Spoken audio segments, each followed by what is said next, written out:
Good day, ladies and gentlemen. Welcome to BBfm podcasting. I'm your host, Happiness Munore, and we have SAEPU President Mpogeng, who will be telling us about EMS Day. Welcome, President. Thank you for having me. I think today we're going to have a very wonderful day. Thank you for having me. Yes. Our first question will be, what are the biggest challenges facing EMS personnel in South Africa today? Yeah, basically in the EMS we're having so many challenges, and one must indicate that those challenges are created by, one can say, negligence and disrespect from the management, including the politicians.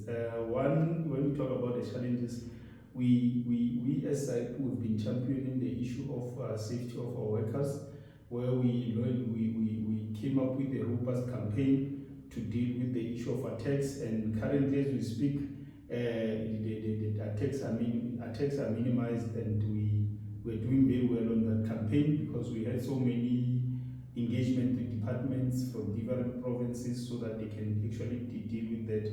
But one can still indicate that it's only few provinces that it responded to the very same call, but it's better than nothing.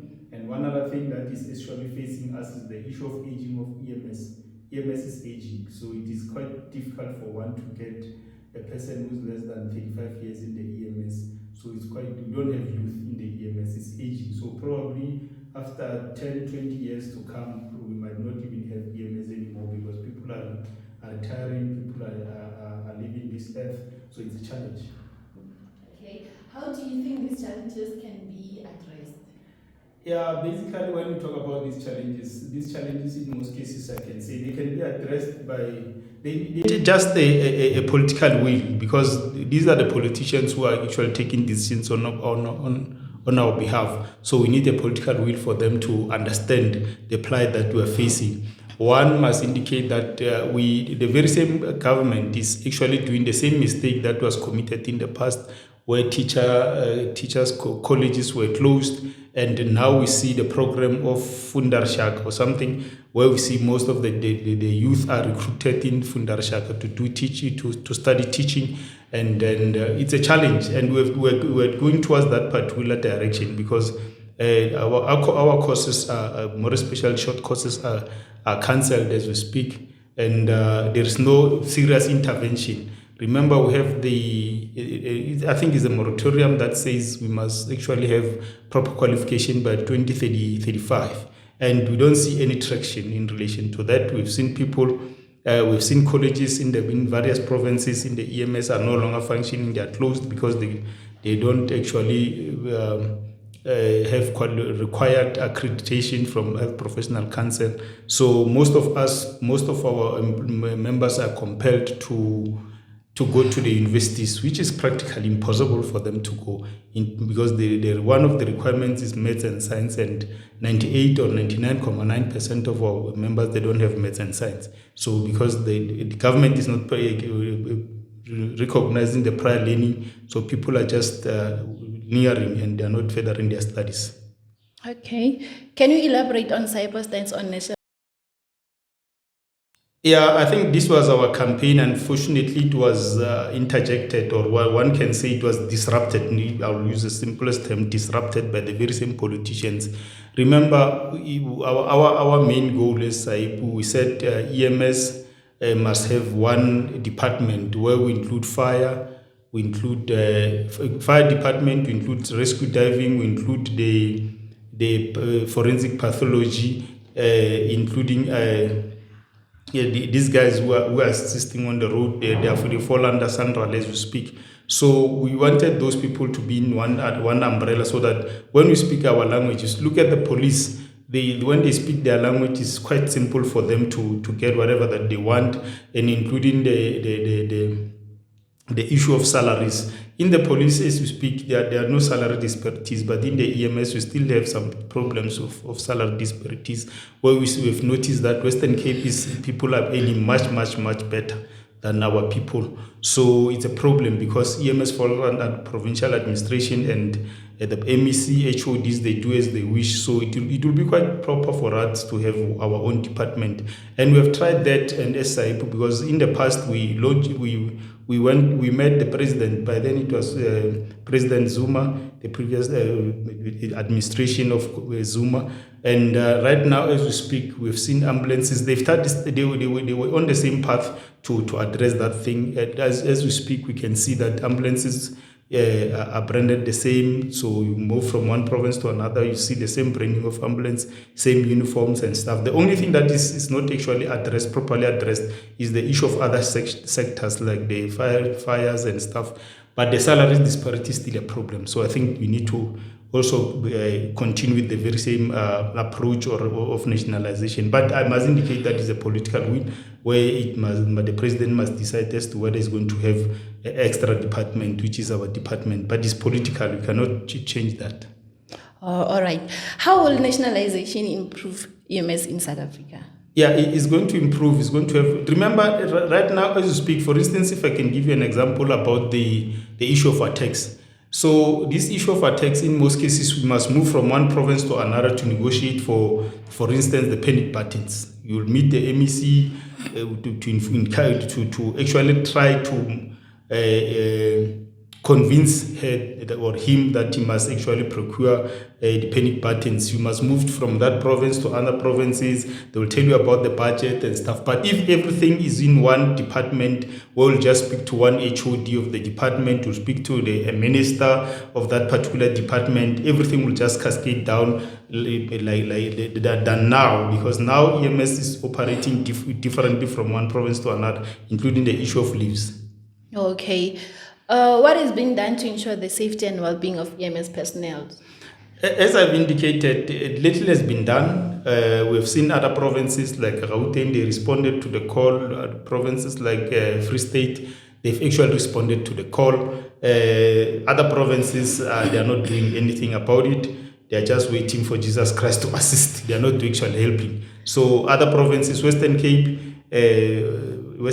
Gauteng and Free State, they responded to the call. We've seen their panic buttons in ambulances. And I'm told that Limpopo, they managed to get a service provider, but I don't know from, I'm told that is for tracker and so forth. So remember, in the past, ambulances were not protected at all. So we've been making that call to say they must make sure that they put necessary equipment for the safety of ambulances, yes. Okay.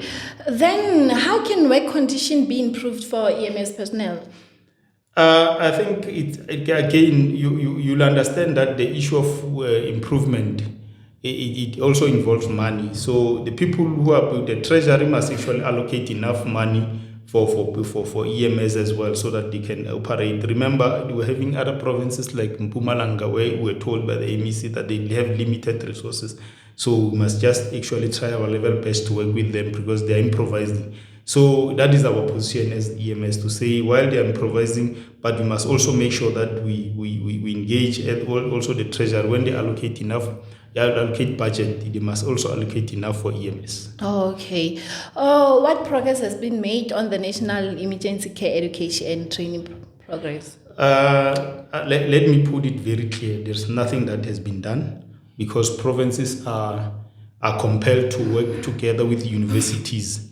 We've seen University of Johannesburg, we're working with various provinces.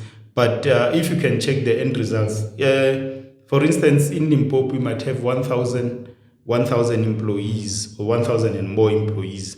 So if you train for a period of 2 to 3 years, if you train 6 people, and while there is a target of 5 years or 6 years, you are not getting there. You are not getting there. So there is little that would, in actual fact, without any doubt, let me say there's nothing that has been done, because for instance, in the province of Limpopo, there's no one is actually undergoing the very same training that is given or stipulated that we must do. So in other provinces, Northern Cape, there's nothing.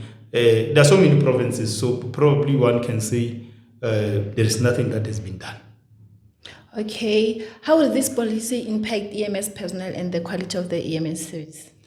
Yeah, I think the only people who are going to suffer are the poorest people. Remember the service that we are rendering. We are rendering the service of public service, where our most 98% of our community members are very poor. They don't have medical aids and stuff. They rely on our services. So if you don't empower us, we introduce this kind of useless policies, what do you expect us to do?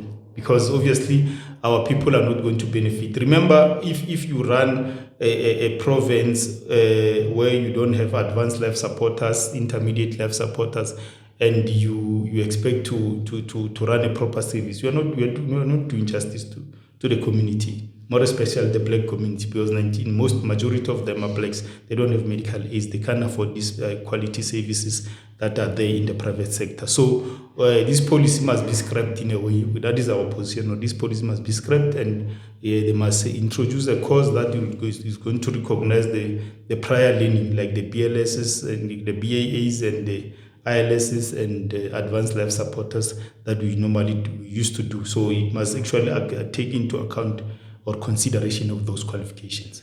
Okay. Then how can SAEPU membership benefit EMS personnel?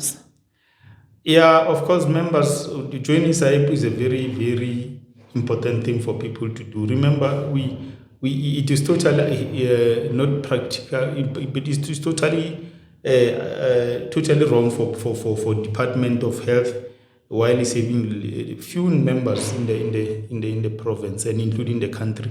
Last time when I checked, we were less than 19,000. We were less than 19,000, and we are competing with other unions. If not mistaken, it's 7 unions. It's totally not healthy for a smaller sector like EMS, where you find people having more than 5 unions at the go. It's practically impossible. That is why there is no progress, and the workers are not actually benefiting out of that. The only people who are benefiting are the employer. The employer is the one who is benefiting in relation to that, because he can do the seek and dives. When you engage with the employer will want the darling unions. There are darling unions that we know, where they will just connive with the employer and agree with whatever the employer is intending to do and so forth, because they don't have the background and the understanding of EMS. So it is important for EMS people to wake up and smell the coffee and join one union, which is SAEPU, and so that they can push this struggle. And it's not benefiting. I think they've been doing that for some time, and it's not benefiting us. So we're saying they must join the organization so that we can push the mission going forward. Okay, what advocacy effort is SAEPU undertaking to support EMS personnel and improve emergency care in South Africa? I must indicate that the track record is quite clear. Right now, as we speak, people are wearing the same uniform. It's because of us. 2, people are driving the same branded ambulances. Number 3, the issue of dictatorship in the EMS is no longer there. In the past, I remember I was one of those. I was victimized precisely because there was no call one day, and I took off my boots, and I was charged because my boots, and there was no call. So during that particular time, you can feel the pressure from management. Managers were doing as they wish, but now since we've been there, they know that when they respond, if there's something that is actually wrong that they are going to do, SAEPU is going to respond. Remember, we always respond. In the attacks, in everything, we respond and we defend our members. And one must indicate that SAEPU, based on the cases that we have, we managed to win most of the cases. If not mistaken, if I'm not wrong, I think we won almost 96% of our cases, because we understand the EMS, and we know the victimization that is there, that is prevailing in the EMS. So that is why we're saying it is quite important for people to be under one umbrella, because SAEPU is just talking about them, nothing else. No nurses, no doctors, nothing. We're just representing the EMS people. Oh, thank you, President. Thank you for your time. Thank you. Thank Here you. you go.